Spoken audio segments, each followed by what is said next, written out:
WestJet has canceled 150 flights and may cancel more after a surprise strike by the airline's aircraft maintenance engineers. The sudden move disrupting travel plans for thousands as it comes at the start of the Canada Day long weekend.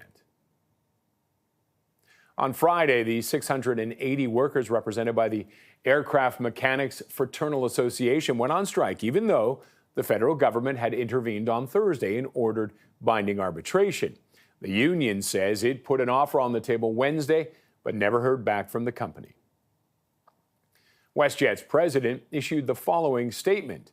The scale of this deliberate disruption is devastating, and AMFA must be held accountable for their reckless actions. He warned that without immediate intervention, significant disruption will unnecessarily harm tens of thousands of Canadians, along with the entire economic ecosystem that depends on our airline.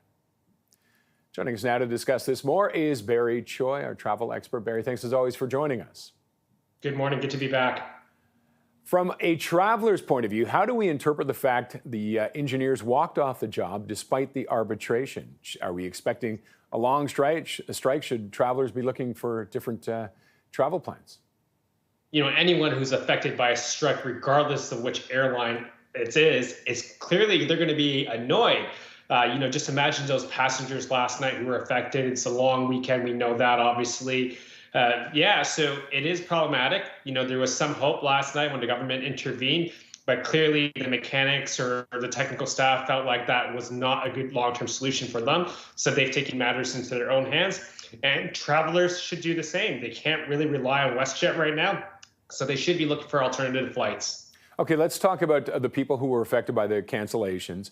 What can they do? What can they expect from WestJet? What should they be getting from WestJet? Well, generally speaking, WestJet will be able to refund or rebook them, but obviously there's no flights depending on where they're going. Some travelers will have very specific destinations they'll want to get to, and that could be problematic. If they need to be there at a certain time or at a certain date, they should probably look at different airlines such as Air Canada or anyone else that flies out of their home airport. As far as compensation is concerned, WestJet could easily argue that this was outside of their control. They're obviously offering full refunds. So there's not a whole lot passengers can do in this scenario. So even if they have added expenses because of this, they'll be paying those added expenses and not WestJet? Not necessarily. It depends, right? So if the traveler has travel insurance, such as expanded travel insurance, this would fall under trip delay. So if they had to incur, extra expenses such as hotels, meals, additional transportation, and by additional transportation, I typically mean they had to take a taxi from the airport back home or to the hotel, they could be able to claim that. Some travel insurance policies might cover the return flight, but it's highly unlikely. So if you do have travel insurance, you do need to look at your travel insurance policy to see what's available. And if you're at home thinking you're going to be affected by this strike and you're thinking about buying travel insurance last minute, that's not going to work because now WestJet has announced that this strike is here. This strike is possible. Buying travel insurance last minute will not cover you.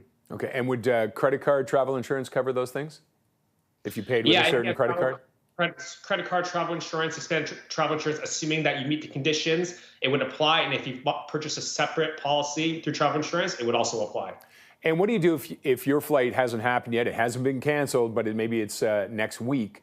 Can you cancel it now and get your full money back, or do you just have to wait and see? You need to see what WestJet is offering. Their terms and conditions seems to change every single week. WestJet's going to WestJet. But if I was in a situation where, hey, listen, school's out, I need to be in Jamaica, Cancun, wherever next week, I am not relying on WestJet at this point. Yeah, it's definitely annoying. You may have to incur additional costs, but you got to think of the big picture. Are you going to stand by and wait for WestJet to make more cancellations? It might not be worth it. Okay, Barry, thank you as always for your advice, sir. No problem. Anytime, over. Barry Choi is our travel expert.